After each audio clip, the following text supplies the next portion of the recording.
আসসালামু আলাইকুম, আমি মোহাম্মদ হাবিবুর রহমান।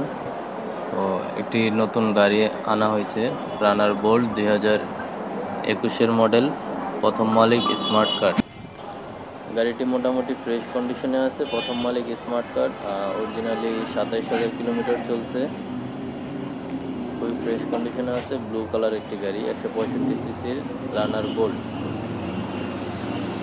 গাড়িটি আস্কিং প্রাইস চাওয়া হচ্ছে 1,10,000 টাকা। অবশ্যই দামাদামি করতে পারবেন, দামাদামি করার সুযোগ আছে।